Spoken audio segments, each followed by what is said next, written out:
Hi everyone, this is Indra Vikram. Welcome to social school. कैसे हैं आप सभी लोग? होपफुली सभी बहुत अच्छे हैं। तो लास्ट में हम क्या पढ़ रहे थे?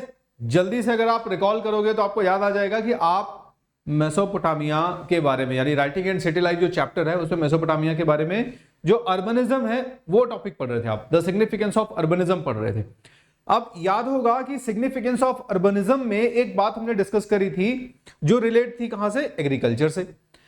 Means agriculture was not the only thing that helped Mesopotamian cities to prosper or that helped Mesopotamian cities to become the great big urban cities और urbanization में हेल्प किया, मतलब कहने का।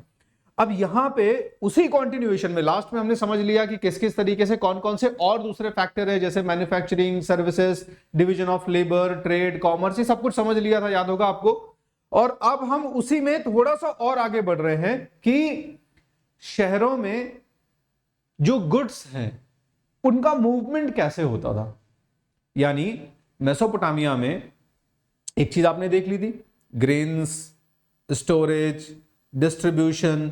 अब उसी के कॉन्टेक्स्ट में थोड़ा सा और आपको एक कदम आगे की इंफॉर्मेशन दे रहा है यहां पे बुक में, और वो ये कह रहा है कि इन सिटीज में किस किस तरीके से गुड्स का मूवमेंट होता था। ठीक है, तो समझते हैं इसको बहुत अच्छे से। होपफुली आपको लास्ट लेक्चर से ये चीज लिंक हो गई होगी इजीली। अब देखो, छोटी छोटी चीजें आपको यहां पे ध्यान रखनी है। हमने बहुत अच्छे से ज्योग्राफी पढ़ी है मेसोपोटामिया की, और ज्योग्राफी में आपने northern part, north eastern part और ईस्टर्न पार्ट को आपने बहुत अच्छे से, सदर्न पार्ट को बहुत अच्छे से पढ़ा हुआ है। तो वहां पे कहीं भी आपको ये दिखा क्या कि मेसोपोटामिया में बहुत सारे मिनरल्स हैं या मिनरल्स के डिपॉजिट्स हैं? ऐसा शायद हमने नहीं पढ़ा था।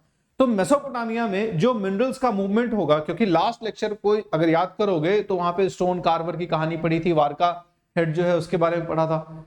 अब वारका हेड को जो जिसने कार्व किया होगा, जिसने वो स्टैच्यू आइडॉल बनाया होगा, उसने मेटल्स इस्तेमाल करी होंगी, स्टोन्स, प्रीशियस स्टोन इस्तेमाल करे होंगे। अब ये सब कुछ कहां से आया होगा? तो यहीं से ये चीज शुरू हो रही, बैकग्राउंड यहीं से बन रहा है। क्या कह रहा है कि मेसोपोटामिया में जो मिनरल्स हैं वो अबंडेंस नहीं थे। Means there was no deposits of और the great deposits, the big deposits of minerals in Mesopotamia. Hopefully clear.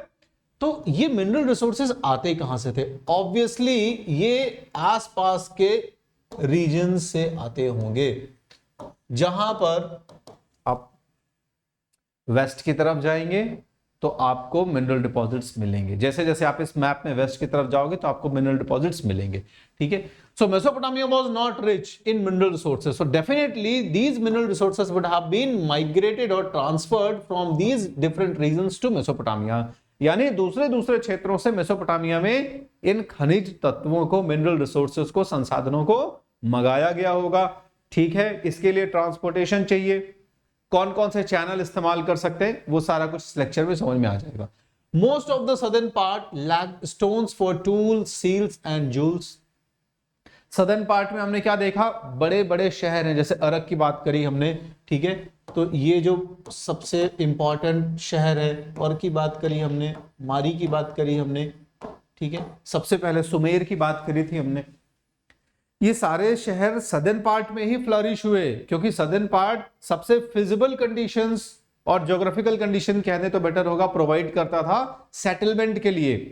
ठीक है, सदर्न पार्ट में भी मिनरल रिसोर्सेस नहीं है, और मिनरल रिसोर्सेस के अलावा यहां पर क्या है, हमें कहीं भी ऐसा, डेजर्ट का तो एरिया है। अब डेजर्ट का एरिया तो आपको जो मजबूत स्टोन है जिनसे आप आइडोल्स बना सकें या टेम्पल्स, मंदिर बना सकें या घर के कंस्ट्रक्शन में उनको इस्तेमाल कर सकें, वो तो अवेलेबल नहीं है यहाँ पे, है ना। तो स्टोन्स यहाँ पे नहीं है। सील बनाने के लिए, ज्वेल्स बनाने के लिए प्रीशियस स्टोन और टेबलेट्स बनाने के लिए क्ले और स्टोन की रिक्वायरमेंट होगी। ठीक है, ये कहां से आएगा? ये कहीं ना कहीं से आएगा डेफिनेटली, वो सारा कुछ क्लियर होगा अभी। चलो इसके अलावा अगर हम देखें तो वुड, टेम्पल्स बनाने के लिए लकड़ियां इस्तेमाल हो रही हैं।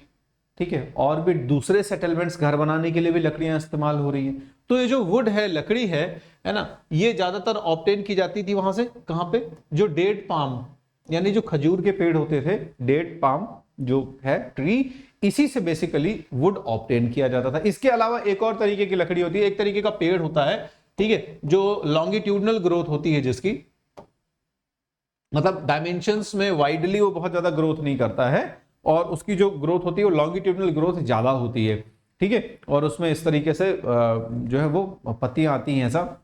इसी को क्या कहते हैं? पॉपुलर। तो poplar is also kind of tree, जो कि हिली स्टेशंस पे आपको मिलेगा भी। तो Iraqi date palm and the poplar, these were the two resources, और आप कहते हैं two sources from which the Mesopotamians can get would.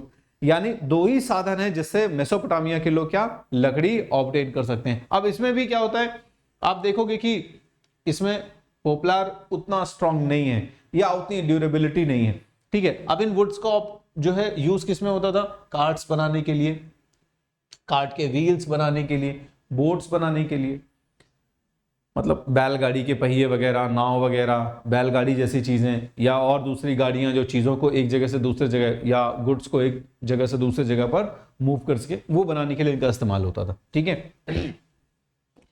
ऐसे टूल्स जैसे स्टोन कार्वर वगैरह इस्तेमाल कर रहे हैं, इस तरह के टूल्स, या दूसरे ऐसे ही कुछ टूल्स जिनमें मेटल्स का इस्तेमाल होता था, ठीक है, तो उनके लिए मेटल की रिक्वायरमेंट होती थी, बट यहां पर मेटल नहीं थी, so there was no metal for tools, ठीक है। बहुत सारे वेसल्स जिनमें मेटल का इस्तेमाल, हड़प्पा में देखो कितने सारे आपको ऑर्नामेंट्स और कितने सारे आपको ऐसे वेसल्स, पॉट्स मिलेंगे, बर्तन मिलेंगे जहां पर मेटल का इस्तेमाल किया गया, जैसे ब्रॉन्ज वगैरह का, ठीक है, यहां पे भी आपको मिलेंगे, ठीक है। तो ये अबंडेंस में मेटल अवेलेबल नहीं है जिससे डिफरेंट टूल्स या वेसल्स या ऑर्नामेंट्स बनाए जा सके, ठीक है। अब ये चीजें हमने पढ़ ली है, चार चीजें जो हमने पढ़ ली, इनसे ये क्लियर हो गया कि यार मेसोपोटामिया में मेटालिक रिसोर्सेस की कमी थी, तो कहां से इसकी पूर्ति होगी। अब यहां से आगे की लाइनें ये क्लियर कर रही हैं कि मेसोपोटामिया के जो लोग हैं, इन्होंने डेफिनेटली इन चीजों को कहीं ना कहीं से ट्रेड करा होगा। आओ समझते हैं इसको। So ancient Mesopotamian peoples could have traded. City life का जो इंपॉर्टेंट फीचर था, ट्रेड, मैन्युफैक्चरिंग, सर्विसेज, यही आपको और क्लियर कर रहा है इस चैप्टर में कि सिटी लाइफ एग्रीकल्चर बस से नहीं है। एक्चुअली में मेसोपोटामिया को इसलिए हम सिटी लाइफ या अर्बनाइज सेटलमेंट कह रहे हैं क्योंकि यहां पे बहुत सारे ऐसे फीचर्स हैं जो बड़ी सिटी से मैच करते हैं, या हम कहते हैं कि यहां बहुत सारे ऐसे फीचर्स थे जिनकी वजह से हम मेसोपोटामिया को एक शहर या अर्बन एरिया डिक्लेयर करते हैं। तो मेसोपोटामिया के लोगों के पास जिन रिसोर्सेज की स्कार्सिटी थी, जिन रिसोर्सेज की कमी थी, ऑब्वियसली उनको बाहर से मंगाया उन्होंने या दूसरे एरियाज से उन्होंने इसको ट्रेड करा। So ancient Mesopotamians could have, means it's a kind of possibility.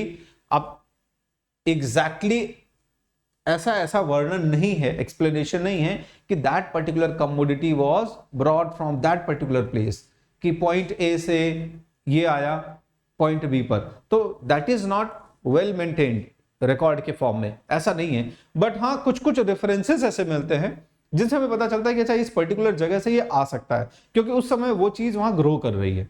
बहुत सिंपल चीज, जैसे मेसोपोटामिया के ट्रेड रिलेशन इंडिया के साथ है, या इंडस वैली सिविलाइजेशन के लोगों के साथ है, या हड़प्पा के लोगों के साथ है, इसके भी हमें रेफरेंसेस मिले हैं बिकॉज ऑफ सील्स, ठीक है, और because of certain references in the tablets.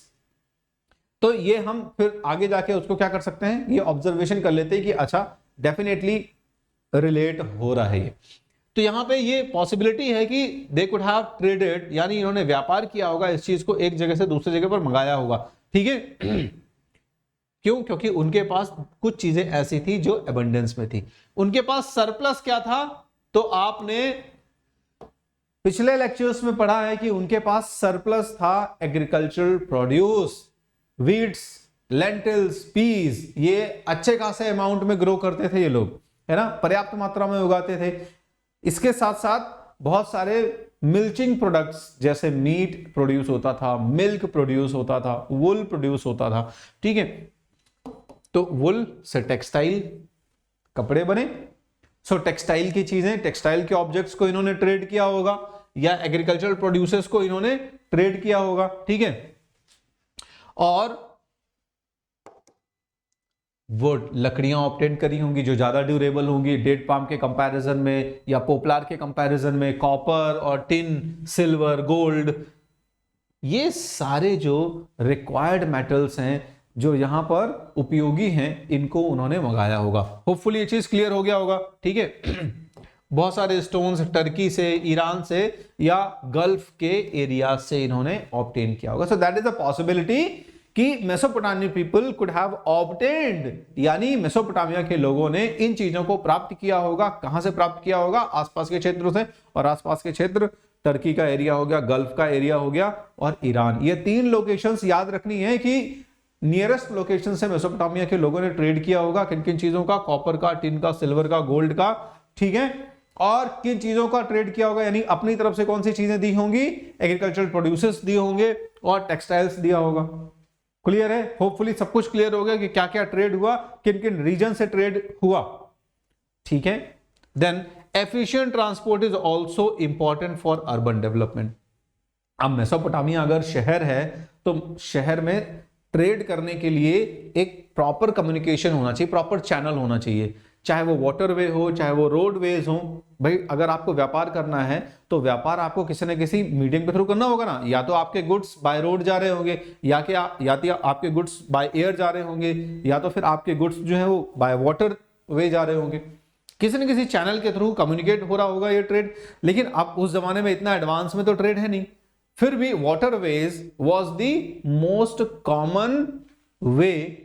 सबसे आसानी से जो सामान भेजा जाता था वो पानी के थ्रू भेजा जाता था। उस समय इतना जो रोडवे है वो इतना प्रोमिनेंट नहीं है, धीरे धीरे हो जाएगा। अभी होता था, ऐसा नहीं है कि लैंड के थ्रू ट्रेड नहीं होता था। लोकल सिटीज में जो लोग जा रहे हैं वो तो ऑब्वियसली नियरेस्ट एरिया में, नियरेस्ट रीजन में लैंड के थ्रू जा रहे हैं। लेकिन जो ये रिवर्स हैं, रिवर्स के आसपास बसने का रीजन ही यही होता था कि ये रिवर्स चैनल भी प्रोवाइड करते थे ट्रेड के लिए, ठीक है। सो एफिशिएंट ट्रेड, एक बहुत ही प्रभावी ट्रेड, एक बहुत ही कारगर जो ट्रांसपोर्टेशन है, ठीक है, ये भी जरूरी है। और यहां पर हमने पढ़ रखा है ऑलरेडी कि there were canals.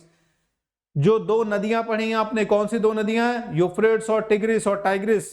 These 2 reverse ये बहुत सारी ट्रिब्यूटरीज में ब्रेक हो जाती थी, ठीक है, यानी बहुत सारे कैनाल्स में ब्रेक हो जाती थी और बाद में इनको और डेवलप करके इरिगेशन कैनाल्स वगैरह भी बनाते थे।